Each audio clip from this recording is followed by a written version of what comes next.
ശ്യാം,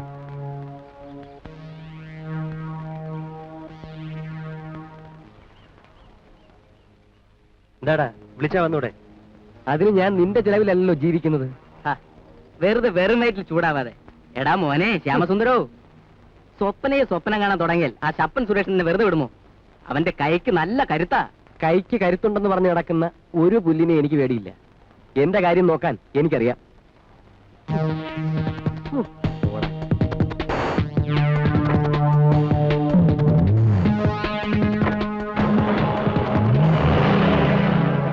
എടലാലേ, സംഗതി ലെവല് വിട്ടിരിക്കുക. അമ്മേ, അമ്മേ. എന്താ മോളെ? അമ്മേ, ഇന്ന് ചേട്ടൻ കോളേജിലേക്ക് പോകുമ്പോഴും വരുമ്പോഴും ഓരോ വഴക്കുണ്ടാക്കി. നീ പൊടിയോട്. എന്തുണ്ടായി മോനെ?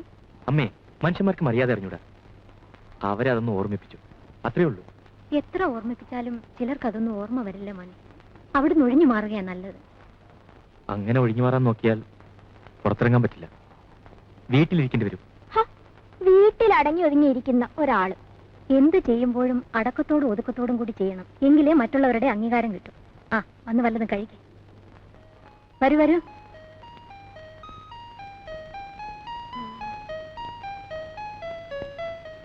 ശരി, വാടാ മോനെ. നീ എന്താ വിളിച്ച? വാടാന്ന്. നീ ആരാണ്, എന്റെ ചേച്ചിയോ ചേട്ടനോ? ചേച്ചി. വാ. അയ്യോ അമ്മേ.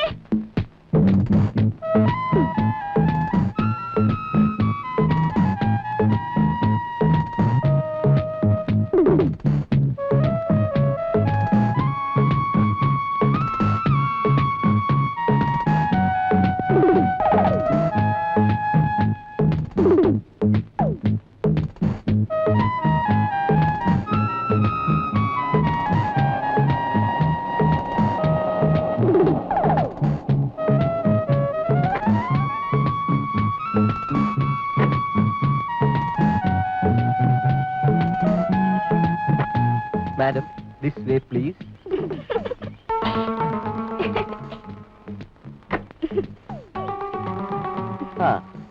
ഉത്തരവ് പോലെ ഇതാ ഏകാന്തമായ സ്ഥലത്ത് കൊണ്ടുവന്ന് ഇറക്കിയിരിക്കുന്നു. ഇനി എന്താ വേണ്ടതെന്ന് ആജ്ഞാപിച്ചാൽ? എന്ത് വേണമെങ്കിലും ചെയ്തു തരാമെന്നാണ് പോരാൻ നേരത്തെ കരാറ്. ഈ ഉള്ളവൻ വാക്ക് മാറാറില്ല. ഉറപ്പല്ലേ? ഉറപ്പ്. എങ്കിലേ ആ മരത്തിന്റെ കീഴെ ഒരല്പനേരം തലകുത്തി നിൽക്കണം. അതിനെന്താ?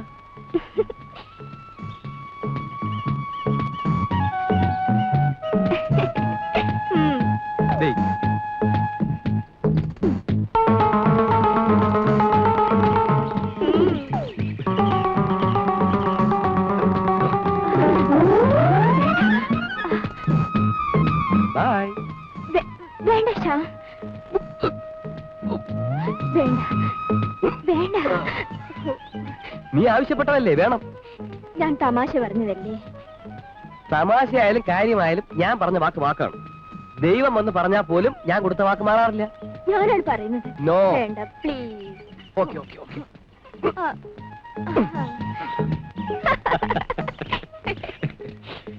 ശരി, എനിക്കിപ്പോ ദൈവത്തെക്കാൾ വലുത് നീയാണ്.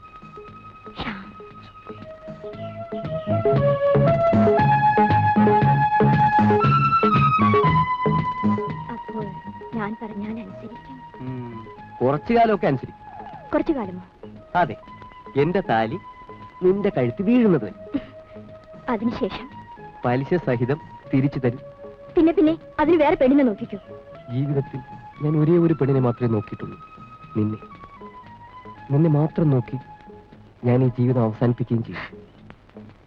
എന്തിനാണ് ശ്യാം എന്നെ ഇങ്ങനെ സ്നേഹിച്ച് കൊല്ലുന്നത്? വീണ്ടും പുനർജനിക്കുക.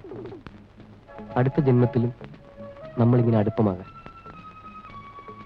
ഇനിയും സ്വപ്നം കണ്ട് ഇങ്ങനെ നടക്കാൻ എന്നെ കൊണ്ട് വയ്യ സ്വപ്ന. ഞാൻ ഇന്നലെ അച്ഛനും അമ്മയ്ക്കും എഴുതി. എന്തെന്ന്? സിംഗപ്പൂരിലുള്ള അച്ഛനും അമ്മയും വായിച്ചറിയുവാൻ എഴുതുന്നത് എന്തെന്നാൽ, നിങ്ങളുടെ പ്രിയപുത്രൻ ശ്യാം ഒരു പെണ്ണ് മൂലം അപകടകരമായ നിലയിലാണ്. അപകടമോ? അതെ, അപകടം പെണ്ണിനല്ല, പെണ്ണിന്റെ ചേട്ടൻ ഒരു മുരടനാണ്. അവന്റെ കയ്യിൽപ്പെട്ട് പ്രിയപുത്രന്റെ എല്ലുകൾ കേടാവും മുൻപ് വേണ്ടത് ചെയ്യുക.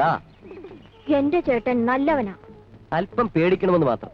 സുരേഷ് ഇന്ന് സ്പോർട്സിന് പോയില്ലായിരുന്നെങ്കിൽ നീ സമ്മതിച്ചാലും നിന്നെയും കൊണ്ട് ഞാൻ ഇങ്ങനെ കറങ്ങി നടക്കും. എത്ര നാളത്തെ കാത്തിരിപ്പ് വേണ്ടി വന്നു. നീ ഒന്ന് കനിയ. വേണമെങ്കിൽ കാത്തിരുന്നേ പറ്റൂ. കാത്തിരിക്കും. ദിവസങ്ങളല്ല, വർഷങ്ങളല്ല, നൂറ്റാണ്ടുകൾ, യുഗങ്ങൾ.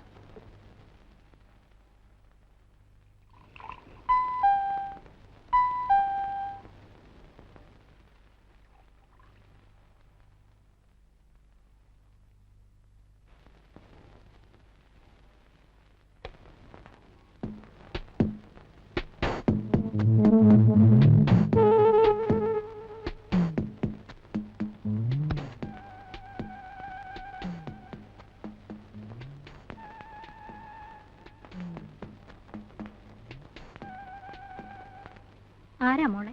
ആരെയും കാണുന്നില്ലമ്മേ.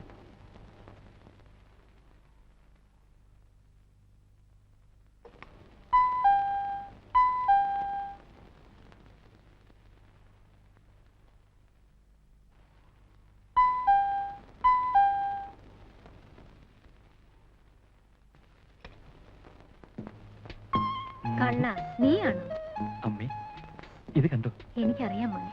വാ.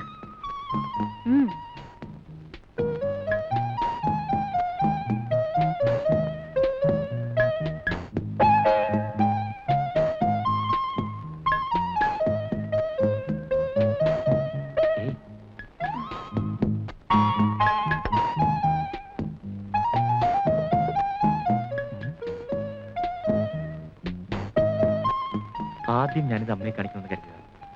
ബെല്ലടിച്ചപ്പോ കഥ തുറന്നതോ ഈ കഴുത. 4 ഐറ്റങ്ങളിൽ യൂണിവേഴ്സിറ്റി ഫസ്റ്റ്. ഈ ആഴ്ചയിലെ എല്ലാ പത്രങ്ങളിലും അമ്മയുടെ മകന്റെ പടമായിരിക്കും. അമ്മ ഇവൾക്ക് എന്ത് പറ്റി? എന്താ മോളെ?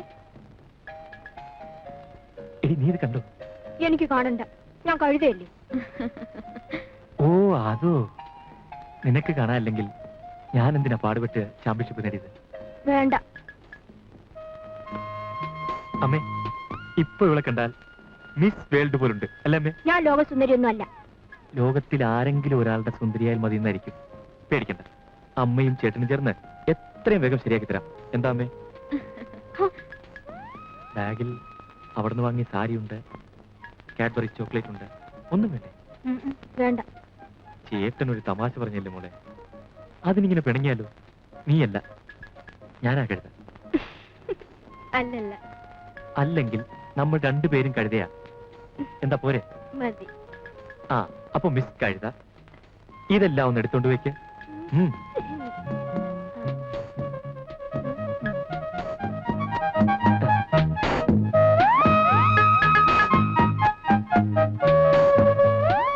ദൈവമേ, ഇവളെ കെട്ടാൻ പോകുന്നതിന്റെ ഒരു പാട്. ഇരിക്കും മോനെ.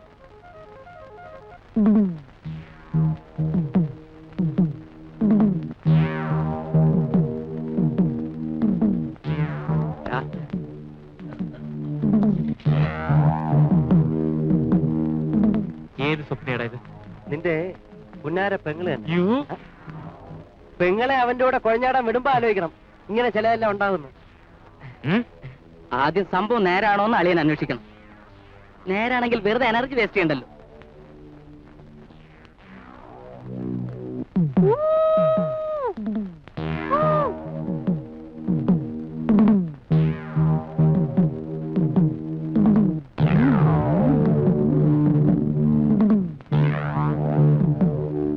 ചേട്ടാ, ഈ ലക്കം സ്പോർട്സ് ഹെറാൾഡിൽ ചേട്ടന്റെ ഫോട്ടോ ഉണ്ട്.